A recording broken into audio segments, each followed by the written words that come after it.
औज़ु बिल्लाहि मिनश्शैतानिर्रजीम बिस्मिल्लाहिर्रहमानिर्रहीम। आज मेरा टॉपिक है सफ़र का महीना और बदशगुनी। देखिए कि सफ़र का जो महीना है वो जो हमारा कमरी कैलेंडर है उसका दूसरा महीना है, और उसके बारे में लोगों ने बहुत सारी गलतफ़हमियाँ अपने अंदर पैदा कर ली हैं, और उन गलतफ़हमियों के खुद ही बहुत सारी जो बदशगुनियाँ हैं, तौहमात हैं, उनके फिर दूसरी तरफ से खुद इलाज भी तलाश कर लिए हैं। देखें, पहले तो हमारे माशरे में ये आम हो गया है कि ये भई सफ़र का जो महीना है, ये ठीक नहीं है, तो इस महीने में शादी नहीं करनी है। फिर क्या है, ये जी तेरा तेजी का महीना है, ये जी मनहूस महीना है। फिर इसका हल क्या निकाला कि इसके ना चने उबालने काले और मोहल्ले में बाँटने। अच्छा भई, क्या होगा? बलाएँ चली जाएँगी। फिर क्या होगा? आटे की 300 गोलियाँ बना लो, 365, यानी उसमें कॉन्सेप्ट ये होता है कि 365 दिन है ना साल के, तो आटे की 365 गोलियाँ बना लो और उनको जाके तालाबों में डाल दो, मछलियों को खिलाओ, इससे बलाएँ टल जाएँगी, रिज़्क में तरक्की हो जाएगी। या 311 मर्तबा सूरा मुज़म्मिल पढ़ लो, सारे मोहल्ले की औरतें जमा कर लो, इनसे 313 मर्तबा सूरा मुज़म्मिल पढ़ाओ, इसके घर, उसके घर, चाहे गलतियाँ हैं, शद नहीं, मद नहीं, कुछ नहीं, बस 313 दफ़ा पढ़ लिया और बलाएँ हमने टलवा दी। तो इस महीने को, और एक बात और भी, मर्दों के लिए भारी है भई, मर्दों के लिए बहुत भारी है ये महीना। पता नहीं किसने बताया है मर्दों के लिए भारी है। अच्छा, इसकी 13 तारीख को तो और भी ज़्यादा मनहूस समझते हैं लोग, कहते हैं 13 तेज़ी है, आज तो बर्तन टूट जाएँगे। अगर एक बर्तन टूट जाए तो कहते हैं अब पूरे 13 बर्तन टूटेंगे। ये तवाहमात हैं। तो इन तमाम बातों की दीन में कोई हैसियत नहीं है, क्योंकि माहो साल, हमारे जितने भी महीने हैं, साल हैं, रात हैं, दिन हैं, उनके आने की तरतीब, उनके जाने की तरतीब सब अल्लाह के हाथ में है। अल्लाह ताला ने सूरह बनी इसराइल की आयत नंबर 12 में फरमाया कि हमने रात और दिन को 2 निशानियाँ बनाया है। रात की निशानी को हमने बेनूर और दिन की निशानी को हमने रोशन बनाया, ताकि तुम अपने रब का फ़ज़ल तलाश करो और ताकि तुम सालों की गिनती और हिसाब जान सको। तो आप ये देखिए कि अल्लाह ताला ने कितना वाज़ेह सूरह बनी इसराइल की आयत नंबर 12 में बता दिया कि दिन और रात हमने क्यों बनाए। हमने रात को बेनूर और दिन को रोशन क्यों बनाया, कि रात को आप आराम करो और दिन को आप उठ के दिन का फ़ज़ल कहा कि यानी अपना रिज़्क तलाश करो। और सालों की महीने ये इसलिए बनाए कि आप हिसाब किताब कर सको, गिनती कर सको। तो दिन का निकलना, सूरज का तुलू और गुरूब होना, रात का छा जाना, सभी का सभी अल्लाह की निशानियों में से है। क्योंकि दोनों से देखें, इन्हीं दोनों चीज़ों से मिलकर हफ्ते बनते हैं, हफ्तों से महीने बनते हैं और महीनों से साल बनते हैं। तो हदीस कुदसी है, हदीस कुदसी में जैसे कि हदीस कुदसी क्या होती है ये भी बताऊँ, जो अल्लाह ताला की तरफ से है। तो हदीस कुदसी में रोका गया है कि रसूल सल्लल्लाहु अलैहि वसल्लम ने फरमाया, पॉज़ कीजिएगा।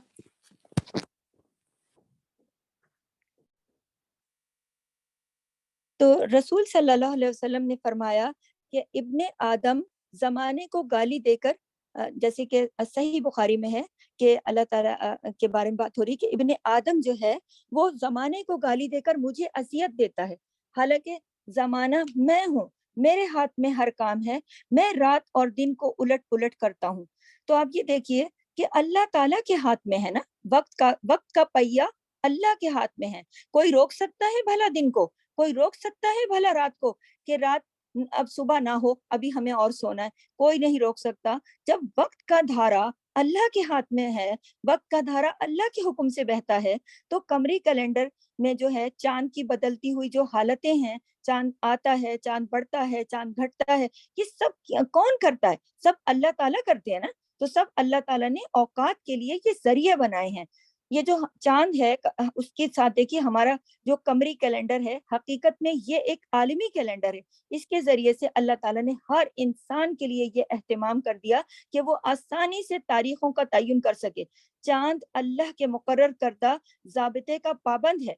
देखें, अल्लाह ने उसको मुकर्रर कर दिया ना कि तुम इस तरह से इस तरीके से तुम बढ़ोगे, घटोगे, जो भी अल्लाह ताला ने उसे हुक्म दिया है, चाँद उसका पाबंद है। गौर कीजिएगा मेरी बात पे, चाँद मखलूक खुदा है और वो पाबंद है, और वो कितनी पाबंदी करता है अल्लाह के हुक्म की। इसमें एक चीज़ छुपी है, हमें भी अपना गौर करना चाहिए कि हम भी मखलूक खुदा हैं, हम कितनी पाबंदी करते हैं उसके ज़वाबित की। तो आगे चलती हूँ कि देखिए कि चाँद के घटने और बढ़ने से نہ تو کسی کی قسمت پر اثر پڑتا ہے اور نہ ہی کسی خاص مہینے کا چاند نظر آنے سے کسی کی نحوست شروع ہو جاتی ہے، کچھ بھی نہیں ہوتا، اور نہ ہی کسی کی خوش قسمتی کا آغاز ہو جاتا ہے، کیونکہ دیکھیے انسان کی خوش قسمتی اور بدقسمتی کا انحصار سورج، چاند اور ستاروں کی گردش پر نہیں ہے۔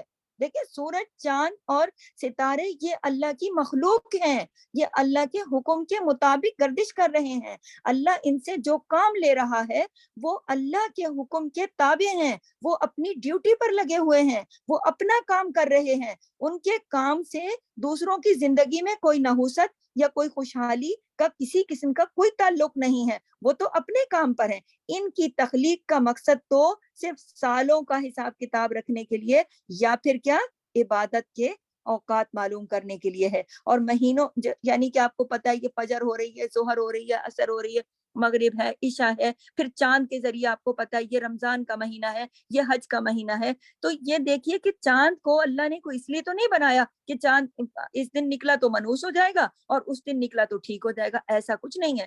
چاند کا یہ مقصد نہیں ہے کہ چاند اگر محرم میں نکلا تو یہ فائدے ہوں گے اور اگر سفر میں نکلا تو سارے نقصان چاند کے گلے میں ڈال دو کہ چاند سفر کا تھا اس وجہ سے ایسا ہو گیا، ایسا کچھ نہیں ہے۔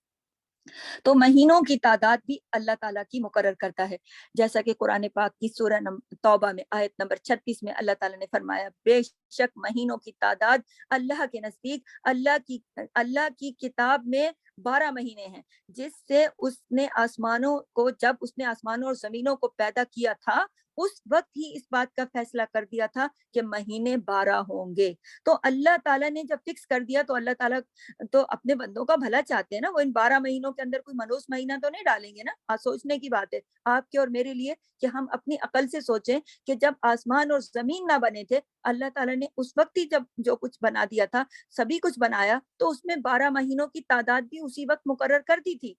تو پھر یہ تو سب اللہ کا بنایا ہوا ہے نا۔ چنانچہ کیلنڈر جو ہے قمری ہو یا پھر شمسی ہو یا کوئی بھی ہو، کہیں بھی محرم میں محرم اور سفر ہیں تو کہیں جنوری اور فروری ہے، کہیں جیسے اسلام میں ہم کہتے ہیں ہمارا اسلامی مہینہ ہے محرم سفر، تو انگریزی مہینہ ہے جنوری فروری، اور کہیں اور بھی تو نام لیتے ہیں نا لوگ، یہ چیت ہے، بیساکھ ہے، یہ کچھ الگ الگ نام ہے، لیکن تعداد ہر جگہ 12 ہی ہے۔ آپ یہ دیکھیے کہ 12 پر کوئی فرق نہیں پڑتا۔ اگلا پوائنٹ میں آپ کو بتاتی ہوں کہ حضور صلی اللہ علیہ، اگر آپ لکھنا چاہیں تو حضور صلی اللہ علیہ وسلم کی معمول کی عبادت سفر کے مہینے میں، یعنی سفر کے مہینے میں بھی نبی کریم صلی اللہ علیہ وسلم کی عبادت کا معمول وہی رہتا تھا، نہ کوئی خاص عبادت تھی اور نہ کوئی الگ سے ہٹ کے کچھ نہیں تھا، یعنی رسول صلی اللہ علیہ وسلم نہ ہی کسی خاص عبادت کا حکم دیا ہے اور نہ ہی کسی خاص بلا سے بچنے کے لیے خبردار کیا ہے۔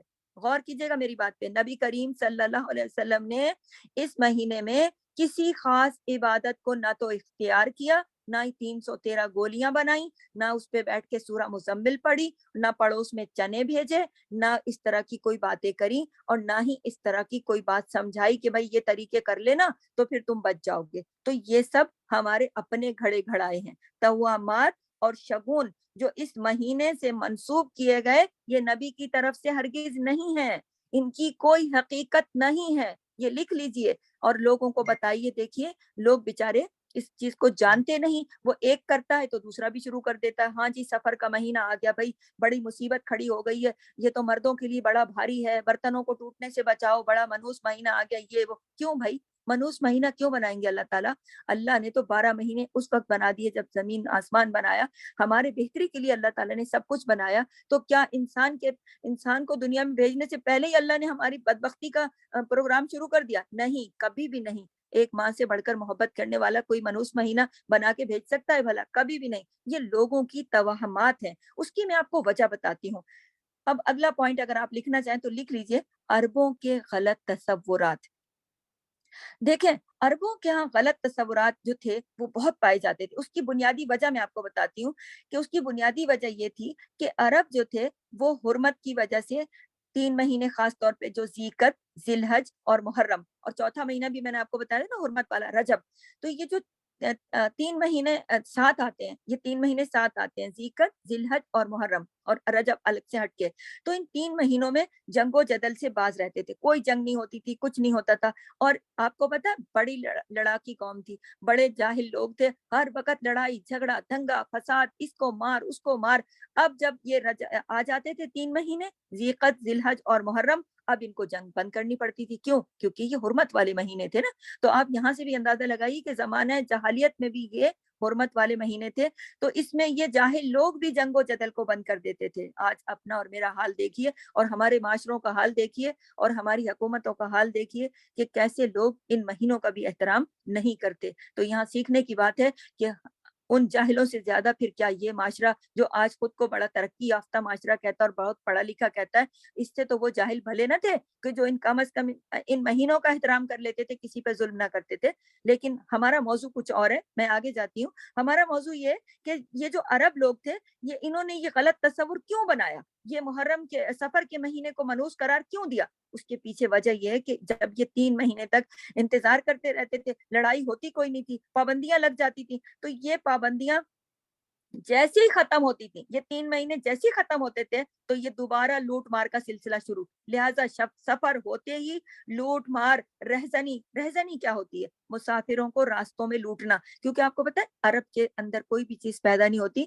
अरब तो लेने खरीदने बेचने के चक्कर में काफिले चलते थे, तो रास्ते में रहजन जो होते थे ना, रहजन लूटने वाले, राह कहते हैं रास्ते को, जन कहते हैं वो जो उनका माल माल वगैरह छीन लेते थे। तो वो रहजन जो क्या करते थे, छुप के बैठे होते थे, काफिला जाता था उसको लूट लेते थे। तो 3 महीने तो उनके ऊपर पाबंदी होती थी, तो इनका सारा माल पानी खत्म हो जाता था। अब ये 3 महीने जैसे ही खत्म होते थे, जैसे ही सफर का चांद नजर आता, ये अपना काम फिर से शुरू कर देते, लूट मार, जंगो जदल।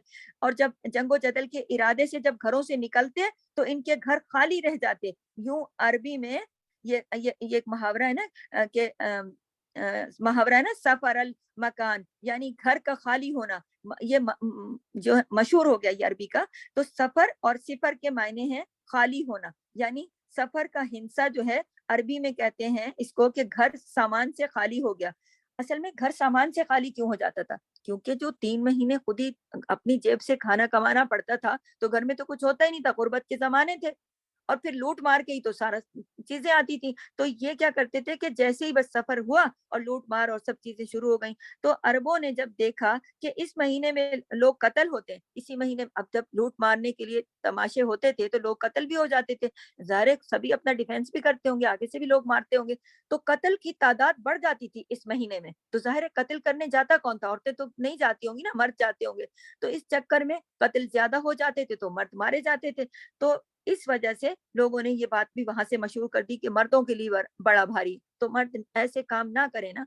तो अरबों ने जब देखा कि इस महीने में लोग कत्ल होते हैं और घर बर्बाद हो जाते हैं, खाली हो जाते हैं, तो अरबों ने ये शुगून शुरू किया, ये शुगून लिया कि ये महीना हमारे लिए मनहूस है, और हमारे घरों की बर्बादी और वीरानी की असल वजह पर उन्होंने गौर नहीं किया। जो असल वजह तो वो खुद थे ना करते वो, लेकिन उन्होंने महीने को ही करार दे दिया। क्यों? किस वजह से? अपनी जहालत की वजह से, अपनी गुमराही की वजह से, अपने शिर्क की वजह से, अपनी बेदीनियत की वजह से, अपनी ला इल्मी की वजह से। सबसे बढ़कर जो दीन से दूर हो जाता है, फिर वो अपने सारे उसूल ज़ाब्ते कवायद छोड़ देता है, उसको फिर अपनी हदें पता नहीं होती, फिर वो हमेशा जो कुछ खुद भी गलत करता है दूसरों पर डालता रहता है, ये तो मैंने इसकी वजह से किया, ये तो मैंने इसकी वजह से। यही हाल अरबों का था कि अरबों ने लूट मार कत्ल ये वो सब इस महीने में इस वजह से की कि पीछे 3 महीने सकून था, अब तो करना ही करना था। अब जब किया, लोग कत्ल हुए, घर लूटे, सब कुछ हुआ, अब कहने लगे महीना ठीक नहीं है भाई, महीने में बहुत खराबी हो गई है। भाई महीने में क्या खराबी हो गई है? अपने अमल की खराबी का एहसास न किया, ना लड़ाई झगड़े का, ना ही जंगो जदल से खुद को बाज नहीं रखा, बल्कि महीने को मनूस ठहरा दिया। जबकि नहुसत के बारे में कुरान पाक में इरशाद होता है, सूरह बनी इसराइल की आयत नंबर 13 और आयत नंबर 14 में अल्लाह ताला क्या फरमाते हैं, नोट कर लें अपने पास और लिख लें कि इसका मैं आपको तर्जुमा बताती हूँ, पॉइंट पहले लिख लें कि हर इंसान का शगुन उसके गले में है। सूरह बनी इसराइल की आयत नंबर 13 और आयत नंबर 14, 13 एंड 14 में अल्लाह ताला फरमाते हैं, और हर इंसान का शुगून हमने उसके गले में लटका रखा है, और कयामत के रोज हम एक किताब उसके लिए निकालेंगे जिसे वो खुला हुआ पाएगा। पढ़ अपना आमाल नामा, आज अपना हिसाब लगाने के लिए तो खुद ही काफी है। अल्लाह अकबर कबीरा। आप ये देखिए कि अल्लाह ताला ने किस कदर वाज़े अल्फाज में बता दिया कि मैंने तो तुम्हारे गले में लटका दिया सब कुछ, जो कुछ तुमने किया वो तो तुम्हारे गले में लटक गया। अब तुम कयामत के दिन तुम्हें खुली किताब मिलेगी आमाल नामे की शक्ल में, और फिर क्या कहा जाएगा, इसको पढ़। और और फिर पढ़ने के लिए सुनने के लिए कौन होगा, सारी दुनिया। तो ये आयत वाजे करती है कि इंसान की नहूसत का ताल्लुक उसके अपने अमल से है, ठीक है। जबकि इंसान अमूमन क्या समझता है कि नहूसत कहीं बाहर से आ जाती है। चुनाचा क्या होता है कि कभी वो किसी इंसान को, कभी किसी जानवर को, कभी किसी अदद को, कभी किसी महीने को मनहूस करार देने लगता है। ये बंदा ठीक नहीं है, इस बंदे के आने की वजह से मेरे घर मनहूसियत हो गई, ये परिंदा बैठ गया मेरे घर में, कौवा बोल गया है मेरे घर में, ये हो गया है मेरे घर में, काली बिल्ली ने रास्ता काट दिया है, मुझे फला बंदे ने ये जुमला बोल के टोक लगा दी है, फला बंदा मेरी जिंदगी में ठीक नहीं है, जब भी वो कोई बात करता है मेरा काम बिगड़ जाता है। अल्लाह अकबर कबीरा। काम बिगाड़ने वाला और काम संवारने वाला अल्लाह के सिवा कौन है। अल्लाह ताला किसी के काम बिगाड़ता नहीं है, अल्लाह ताला तो खैर ही खैर करता है, हमारे अपने आमाल होते हैं। तो अरब जो थे ना, अरब जो थे वो परिंदों से फाल लेते थे। तो देखिए कि परिंदे को आज भी आप देखिए, आज की दुनिया में आप जाके देखिए कुछ मखसूस जगहों पे एक बहुत सारे लेटर लगा के एक बुजुर्ग बैठे होते हैं, तोता पास में बैठा होता है, क्या है जी फाल निकालो, वो तोता जाके एक लेटर निकाल के, खत तो अंदर बंदों ने लिख के रखे होते हैं, दूसरों की तकदीरें लिफाफों में लिख के रखी होती हैं, तोता जाके एक फाल निकाल के ले आता है, वो अपनी कमाई का जरिया बना लेते हैं। क्या है जी, फाल निकाली, किस्मत अच्छी नहीं है, इस महीने एक्सीडेंट हो जाएगा, पता चला इस महीने शादी हो जाएगी, इस महीने ये हो जाएगा, बेकार की बातें। तो ये जो तरीका था, ये तरीका ये वहां से आया है, ये अरबों ने चलाया ये तरीका। तो अरब जो थे ना वो परिंदों से फाल लेते थे, इसलिए इसे तायर बदफाली के लिए इस्तेमाल होने लगा, यानी बुरा शुगुन लेना। इस्लाम में देखिए, दोबारा बता रही हूँ कि इस्लाम में कोई दिन, कोई जगह या कोई इंसान मनहूस नहीं है, बल्कि वो इंसान का अपना तर्ज अमल, अपना रवैया और अपना अखलाक और अपना तरीक़ा कार होता है, जो उसके लिए मुख्तलिफ आजमाइशों का बाइस बनता है। अपने रवैयों की वजह से, अपनी गलतियों की वजह से इंसान पर आजमाइशें आती हैं और वो दूसरों को ठहरा देता है इसका मुरद इल्जाम, ठीक है। तो ये आप गौर कीजिए कि अल्लाह ताला ने सूरह निसा की आयत नंबर 79 में फरमाया, कोई भलाई जो तुम्हें पहुंचे वो अल्लाह की तरफ से है, और कोई बुराई जो तुम्हें पहुंचे वो अल्लाह ताला की तरफ से, तुम्हारे नफ्स की तरफ है। तो आप ये देखिए, इसी तरह सूरह बकरा में पीछे मैं आपको बता चुकी हूँ कि मा असाबा मिन मुसीबतिन इल्ला बिइज़्निल्लाह, कि जो भी मुसीबत आपको पहुंचती है वो अल्लाह के इज़्न से पहुंचती है। तो इस सूरह आयत मुबारका में भी अल्लाह ताला ने वाज़े तौर पर कहा कि आपको जो आपके नसीब में जो अच्छाई या बुराई है वो अल्लाह की तरफ से है, लेकिन अल्लाह बंदों को बुराई नहीं देते। बुराई तो अपने गुनाहों, अपने रवैयों, गलत तरीकों की वजह से अपनी कमाई है ये हमारी, लेकिन अल्लाह तो सबके साथ अच्छा करते हैं, लेकिन कोई दूसरा सबब नहीं बन सकता किसी का। ऐसा शख्स जो बुरा शगुन लेता रहा, उस यानी कि हमेशा शगुनों के चक्कर में रहा और बुरे शगुन लेता रहा, उसके बारे में नबी पाक सल्लल्लाहु अलैहि वसल्लम ने फरमाया कि किसी चीज से बदफाली पकड़ कर अपने मकसद से लौट आया, उसने क्या किया, शिर्क किया। इसका मतलब समझ रही हैं कि किसी चीज से बदफाली पकड़कर लौट आया, इसका मतलब ये है कि फर्ज करें एक बंदा घर से निकला, एक बंदा घर से निकला, आगे से बिल्ली गुजर गई, अब वो तो वापस लौट आया, क्यों जी, क्यों लौट आए हो, मेरे आगे से काली बिल्ली ने मेरा रास्ता काट दिया है, अब मैं जो भी काम करने जाऊंगा गलत हो जाएगा। तो क्या आपको अपने रब पर भरोसा नहीं है, बिल्ली ज्यादा ताकतवर हो गई है, अस्तगफिरुल्लाह नाउज़ु बिल्लाह। तो ऐसी सूरत में हमारे नबी ने फरमाया कि जो, ये नबी के अल्फाज बता रही हूँ, जो किसी चीज से बदफाली पकड़ कर अपने मकसद से, यानी जिस काम से जा रहा था अपने मकसद से लौट आया, उसने शिरक किया। सहाबा कराम रजी अल्लाह ताला ने पूछा, ए अल्लाह के रसूल सल्लल्लाहु अलैहि वसल्लम, इसका कफारा क्या होगा। आप वो कहने लगे, फरमाया नबी पाक कहने लगे, ए अल्लाह, तेरी दी हुई भलाई के सिवा कोई भलाई नहीं, और तेरी फाल के सिवा कोई फाल नहीं, और तेरे अलावा कोई माबूद नहीं। क्या मतलब है इसका, यानी इसका मतलब ये है कि अल्लाह से दुआ करें, यही इसका कफारा है, तौबा इस्तगफार करें और अल्लाह से दुआ करें कि अल्लाह ताला को अपना वाहिद माबूद बनाएं, معبود کون ہوتا ہے؟ جس کی عبادت کی جائے، اسی سے ڈرا جائے، اسی کا حکم مانا جائے، اسی کی طرف سے اچھائی اور برائی پہنچ سکتی ہے، اس کا اختیار اس کو ہے، اس بات کا یقین رکھیں، ٹھیک ہے؟ ابھی میں نے آپ کو مثال دی نا کہ بندہ گھر سے نکلا، راستے میں بلی آ گئی تو منوس سمجھ کے گھر واپس چلے گی، تو یہ حقیقت میں یہ شرک ہے، شرک ہے یہ۔ آپ شرک کی قسمیں دیکھیے، کچھ شرک ہوتا ہے شرک خفی اور کچھ شرک ہوتا ہے شرک جلی۔ دیکھیں شرک جلی، آپ یہ کہیں گے یہ کیسا شرک ہے؟ ہم تو بتوں کے آگے نہیں کھڑے ہوئے، ہم تو اپنے رب کو مانتے ہیں، تو پھر بلی سے ڈر کے واپس کیوں چلے گئے؟ بلی کون ہوتی ہے؟ بلی کی کیا طاقت ہے؟ یہ ہے شرک خفی، چھپا ہوا شرک، اتنا باریک شرک جو دل میں چھپا ہوا ہے کہ ہائے اس بلی نے راستہ کاٹ دیا، کہیں میرا کوئی نقصان نہ ہو جائے، تو یہ ہے شرک خفی۔ یہ شرک کی ایک قسم ہے، لیکن شرک چھوٹا بھی ہو تو شرک ہی ہے، اور شرک بڑا بھی ہو تو شرک ہی ہے، کیونکہ دیکھیں کسی بھی شخص کا نقصان یا نفع کسی بلی کے ہاتھ میں تو نہیں ہو سکتا نا، آپ خود سوچئے۔ اکثر ایسا ہوتا ہے کہ اپنی لاپرواہی کی وجہ سے، ہماری اپنی لاپرواہی کی وجہ سے ہمارا کوئی کام خراب ہو جاتا ہے، اور شیطان ہمیں کیا سجھا دیتا ہے؟ یہ ساری خرابی فلانے شخص کی وجہ سے ہوئی ہے۔ کیوں؟ کیونکہ وہ منوس تھا، وہ صبح صبح نظر آ گیا، اس کا چہرہ دیکھ لیا صبح صبح، اس کی وجہ سے سارا دن خراب گزرے گا اور کوئی کام ٹھیک نہیں ہوگا۔ اس طرح آنکھ پھڑکنے لگ گئی، اب بھائی آج تو میری آنکھ پھڑک رہی ہے، کچھ اچھا نہیں ہونے والا، اور خوف زدہ سارا دن خوف زدہ، اب ہاتھ میں کھجلی ہونے لگ گئی تو امید لگا کے بیٹھ گئے کہ آج تو میرے گھر میں بہت مال آنے والا ہے، بس مال تو ہاتھ میں کھجلی ہو رہی ہے، آج آنکھ پھڑک رہی ہے، آج کنگھی گر گئی ہے، مہمان آ رہا ہے،